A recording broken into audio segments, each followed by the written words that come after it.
What's up, guys? I'm Drew with Comics Elite, here with Kyle, not Kevin. It's time for the top 10 of the week. Hey, Finally. yay! Yeah. So once again, if you didn't watch the Skip It to Mez, we did read, I read at least close to 50 issues this week, which is a new record in a week read. And it wasn't all read in one day. That was read over several days. So, yeah. Yeah, it was around 40 something. Yeah. Okay. So we'll get right to it. Here we go for the top 10. I got two honorable mentions. Okay. My first honorable mention, of course you didn't. First honorable mention is Sins of Sinister Immortal X-Men #1. So like Kyle, like I said in our Skip It to Mez video, I read part 1. I enjoyed part 1. And I read this and I enjoyed this just as much. I had a lot of fun reading this. It really progresses the plot with what's going on with Mr. Sinister. And I really cannot wait to see what happens next because it's a fun read. And what White Queen does, it makes sense. But Mr. Sinister, once again, he's pulling strings. He's doing what he needs to do to really get to the Moira clones to hopefully try to reset everything. Because what the plan he put in place, it got out of control. So yeah, so I'm hoping he can hopefully do that. But yeah, fun read. I enjoyed it. If you read part 1, you will enjoy this. Next honorable mention I've got is Scorched, #15. Yeah, this was good. It's better than the last issue, I must say. Our heroes are fighting amongst themselves. We get yet another Spawn, but he's villainous. We learn of what their plan is, and it doesn't sound too good. And we get the return of another Spawn villain that we hadn't seen for quite some time. I thought he was a new character. No, we hadn't seen him just a very long time. Solid art, good dialogue, good pacing. I recommend. Yeah. Okay. All right. And now, I think officially we are on to the top.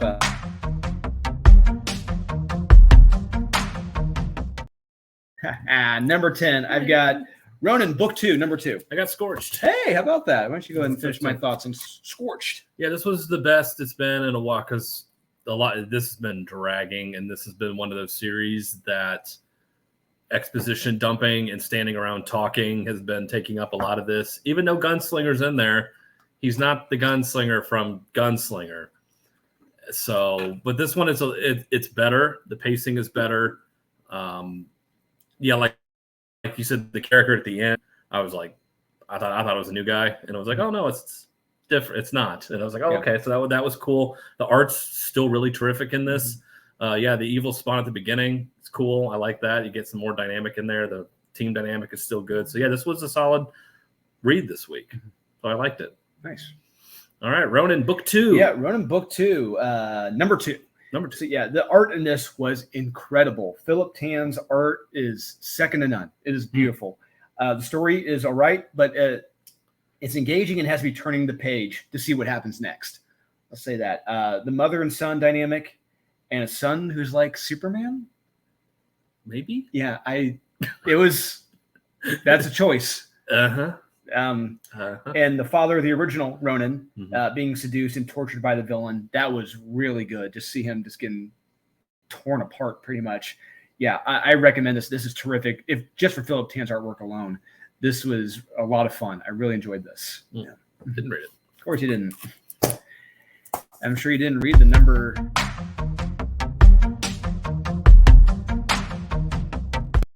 I'm fairly certain you did not read this because I have Vampire Macabre #1, one shot. Local Man, #1. Wow, much more forgiving on that than I was. And likewise with that. You didn't even flip it over to read the other part.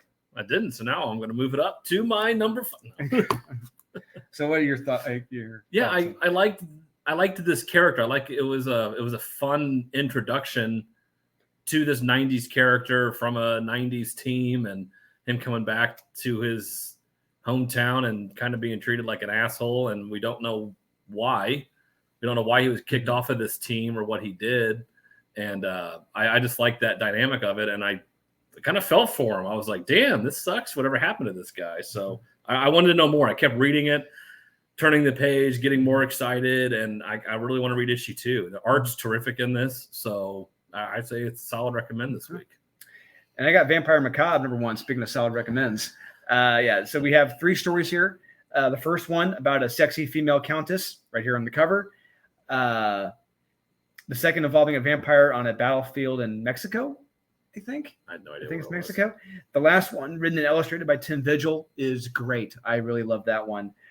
We get bloodthirst, blood spilling, murdering, dismembering, seducing. This is what I want in a vampire comic. Great art as well. This is a recommend for me, and if you love vampire comics, you will enjoy this. Wow. Yes. I don't know about that. Yes. Yes. Don't wince. Watch Bordello Blood. Get that first one. I can't believe you just.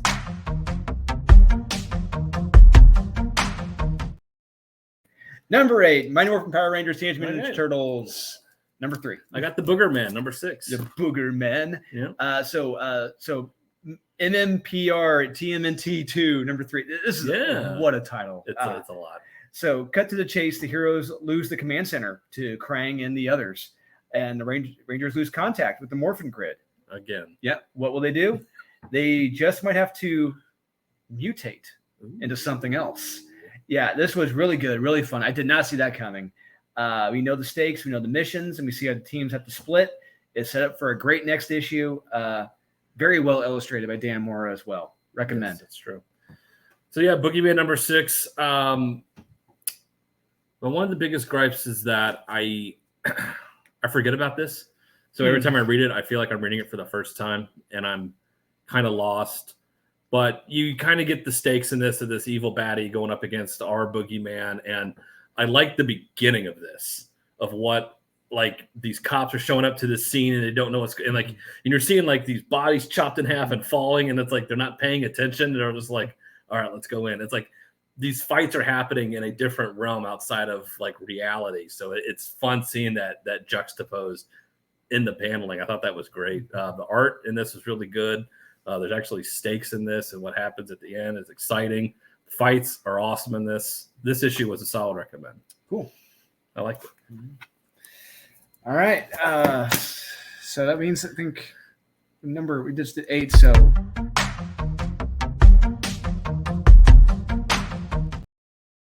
number 7, I got Boogeyman. Number 6. Yeah, I got TMNT, Mighty Morphin Power Rangers, all of them. Number 2, whatever. All right, Boogedy Man, number 6. It's Boogeyman versus Boogeyman here, and only one maybe will walk away.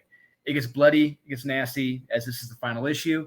It gets kind of emotional at the end, and it's very palpable. It's very believable. I liked it. I really like this last issue and the series. Yeah, this is a recommend. Boogeyman. It's a terrific read. Yeah, MMPR, TMNT. This was a really good issue. The art in this is fantastic. But yeah, like you said, it's always typical that you have to depower the Power Rangers because they're just too powerful. So somebody always has to take away the morphing grids. Then it's like, oh morphing no, grid with the power coins. It's every time. Yeah. It's like, oh no, we can't morph now. What do we do? And take that aside. It's goofy, but whatever.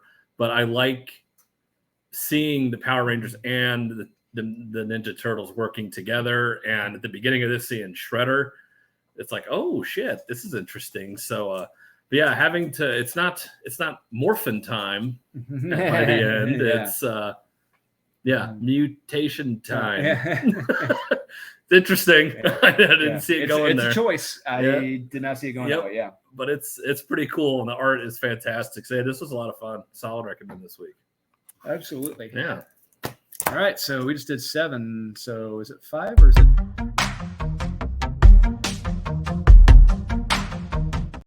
Number 6, I got World's Finished. Number 12. So high.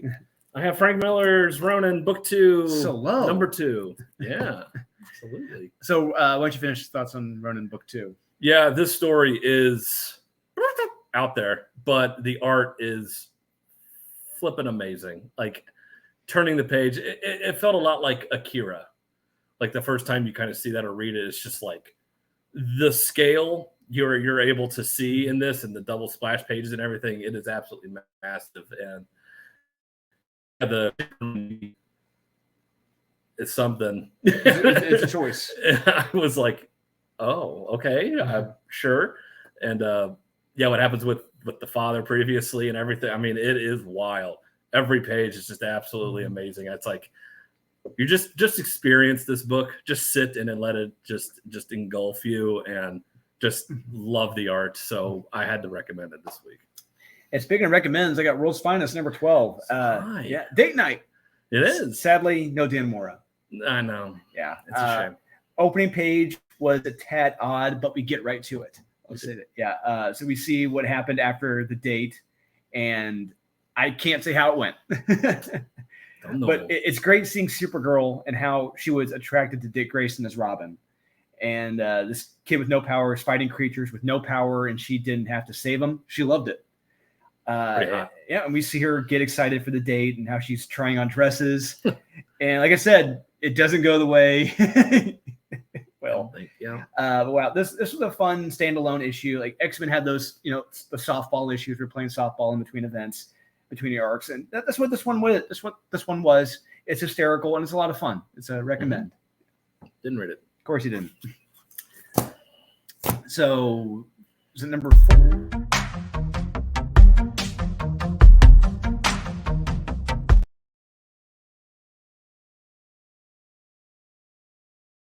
Sunrise, number 4. Wow. All right, so Vampirella Strikes. Yeah, I really liked this issue. It was really damn good, in my opinion. So a guy being used as a juice box for vampires. I dug that. So think of this guy as a drug that vampires get their fix from, which is pretty cool. We learn he was rescued by Vampirella, and they're supposed to meet up for a date. But something happened. Something or someone may have other plans. I don't know. No. The pacing, the dialogue, the creepy art. This was solid, and I love seeing this twist with humans being used as drugs for quick fixes for vampires. I really like that. I like that little twist there. Yeah, solid recommend. Vampirella Strikes number 10. Wow. Okay. Doctor Strange, Fall Sunrise. Wow. The art in this is fan-friggin-tastic. You cannot argue against that at all. Nope. This blows this Vampirella Strikes out of the water. Coloring, I will, but everything, art, story, what Doctor Strange was going through and all of this, dealing with loss and everything else. And I just absolutely love this story. I love the art. All of them, really.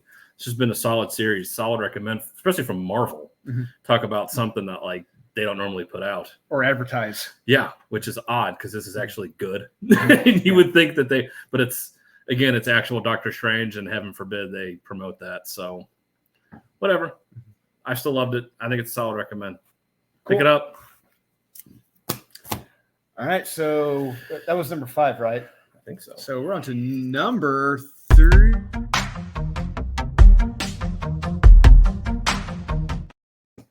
Number 4, Ice Cream Man, number 34. So high. I have World's Finest, number 12. So low. Yeah. So once you finish my thoughts on World's Finest. Yeah, this is, if you're of a certain age, you've gone out on dates, and when they're awkward, it's like, it is just so cringe. Like, yeah. I just reading this, it was just like, God, it's making me feel so awkward. I'm like, I don't want to continue to read this. Like, I mean, the dialogue that they have to get, it's just like, God, it's so bad. Like, just get me out of here. But no, it's great. You can see why she was attracted to him at first. And I just really liked this issue. Yeah, it was just a side story, but I still had a lot of fun with it. The dialogue was believable. The characters sounded like them. And it was fun. I really liked it. So to recommend. Yeah.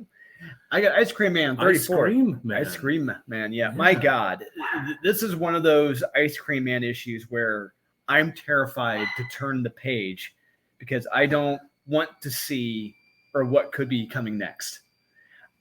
We get a couple homeless guys, riding the rails from town to town, making their way west. So think of the new Captain America. He's riding the rails. He's riding the rails. He's riding rails. All right. Hard. Yeah. An old man and a teenager. And they love to talk about what's the craziest story that they've ever heard.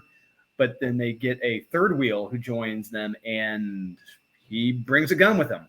But he may be a part of one of their crazy stories. Maybe. I don't know. Maybe. Yeah, this was really damn good. Really damn suspenseful and terrifying. I can't recommend this enough. And, I'm going to say something here. W. Maxwell Prince is a new master of suspense. Every issue is just suspenseful and terrifying. I don't know what's going to happen next. And that's what's great about it. It's not like reading James Tynion or anyone else where it's like nothing. Yeah. There's no suspense, no buildup, No, there's just a bunch of jackasses jerking each other Oh, off. just wait. That'll be in issue 56. Yeah. It'll pay off in 50 issues from now. Yeah. But each issue, each page is so suspenseful. It's so built up. It's like you're terrified because you don't know what he's going to do next. You don't. Yeah. And that's what's great about it. And I can't recommend this series enough. WX World Prince does not get enough credit. This series does not get enough credit. This is terrific. Please do check out Ice Cream Man number 34. Yeah. Has it won any awards? Maybe a couple years ago it did, but it's been flying under the radar because James Tynan's the greatest ever. That's true. It's a shame. Damn shame. Okay, moving All on. right. So we just did four, right? We did 4. So we're on the number two.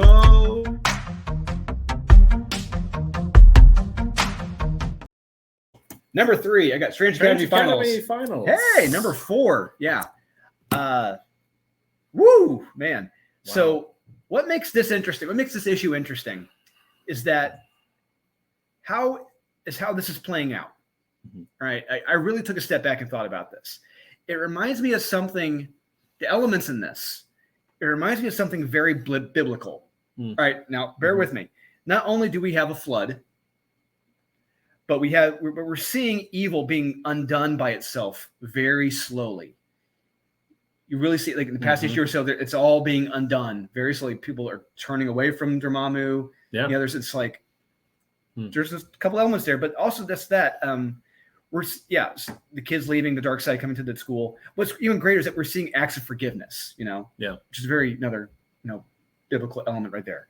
Just the kids forgiving them for their actions because they really do care for them. They really do love each other. You know, but by the end, we do see that the evil is still there. But some are still with Dormammu, and what he's bringing with him is not good in the least. Yeah, this was really damn good. And once again, I can't recommend this enough. Yeah, terrific art, dialogue. This is the best series at Marvel still. Yeah, I agree. I love how the kids are written in this, and they feel believable. They feel like kids. You can get caught up in something, and then it's not until much later that you realize, like, oh shit, like I really made a bad mistake. I shouldn't have been hanging out with those buddies I thought were friends. It turns out they're actually succubuses or just pieces of shit. But you don't realize that in the time because you're having fun. It's like, no, this is what we should be doing. This is great. It's like I had that problem in high school. Everyone has that problem, and it's like you don't realize it. Then it's like then you got to go back, tail between your legs, and you're like, is anyone going to forgive me? And then it's like, and they do. Yeah. And did you pick up on any of the biblical elements else? Yeah, the flood. I mean, the fact it takes place in New Orleans, it's just like a storm coming into New Orleans. It's like Hurricane Katrina. I was getting that kind of vibe from that, but you could make that case, and it's there's probably some of that there. That makes sense. But yeah, the impending doom in this. Like you could read this issue at first and kind of be like, well, nothing really happens, but it's like, no, it's setting up something. Yeah, it really is. Yeah, it's really, like I said, it's a very curious. I do love the elements where we're seeing evil being undone by itself, but it's still there, and it's still a threat. Yeah, it's ever present, and it's growing, and it's strong. It's like you have to keep reminding yourself of that. It's like, no, evil's always there around the corner. You have to be careful. You always have to be vigilant. And yeah, I love this series. Best Marvel has to offer. Yeah, absolutely. Yeah. Okay, we're on to the top.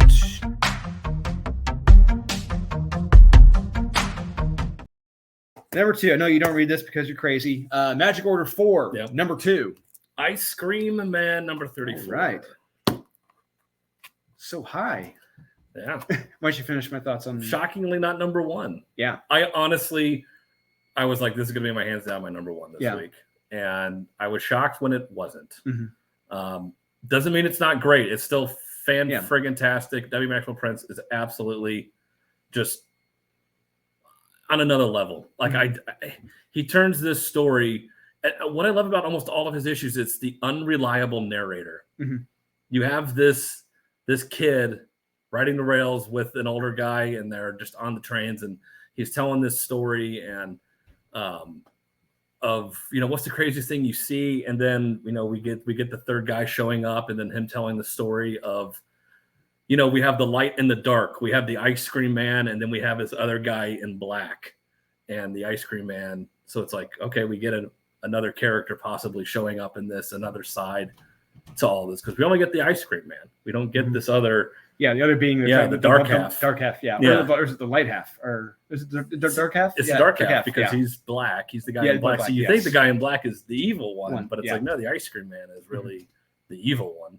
And I just, it's the impending doom. It's like when you cut to the conductor and it's the ice cream man, I'm just like, is this train going to like blow up or like turn into something? And or is this guy going to turn into something else? Yes. Yeah. And you tell this, the guy tells this story and stuff you hear on the road and everything, and I'm just like, oh god, what's going to happen to this? It's going to get really bad. Like I said, it's like you don't know what's going to happen next. You're so afraid of what you're going to see next. Yes. And you don't know. It is creepy as all hell, but so believable, and what these characters go throughout this and the journey that they experience is just, there's nothing like this out there right now. Every issue is different, but wonderful. I can't praise this series enough. It is just a solid recommend. Most creepy I've ever felt reading a book. Yeah, every issue is that way. Terrifying. You don't know what you're going to get. Yeah. Magic Order 4, number 2. Wow. If you thought Mark Miller was going to put the second issue back into neutral, you're wrong. This stays in high flipping gear the whole way through. Our magicians are taken out one by one, painfully and brutally in this issue. It doesn't look like our heroes may stand a single chance against this group, but maybe there's a little glimmer toward the end of this, a gleam. Yes, as Marty Schottenheimer said once, there's a gleam, gentlemen. There's a gleam. Okay, could be very faint. This is really damn good. Once again, great art, dialogue, pacing, action, suspense, top notch. Mark Miller is killing it right now. Everything he's doing right now is just he's legit swinging for the fences and hitting home runs. He's batting 1,000. Yes, yeah. Man. All right. Very last one. Here we go. The number.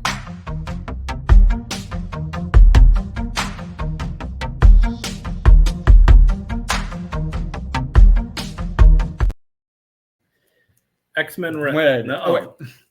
Deceased. War of the Undead Gods. Number 6. Yep. Number 6. Straight out of Gotham. Yeah. Lobo's back, baby. Love it. Lobo is back. So the main man has made an offer that he can't really turn down. Not now. Yeah. He says, fine. I'll stay your stupid little universe. I love it. Yep.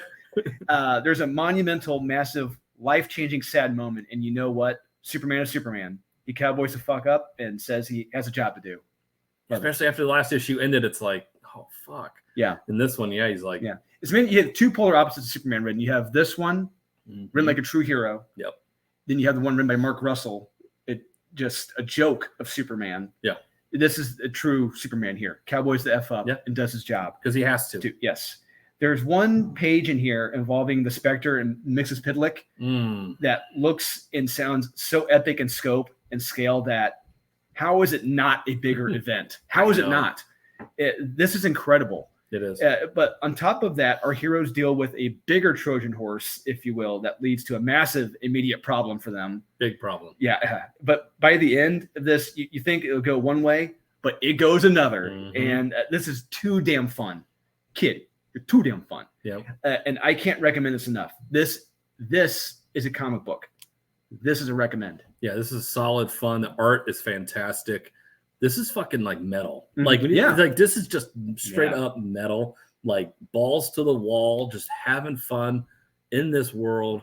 And it's like they are put through the ringer. every issue. Every single issue. And it's issue. just like, oh man, there's no way they're gonna get out of this. And then it's like, okay, they somehow find a way. And then it's like, okay, I think we're gonna get this time. It's like, oh yeah, you think so? And then we're gonna throw something else at you. And it's like, damn.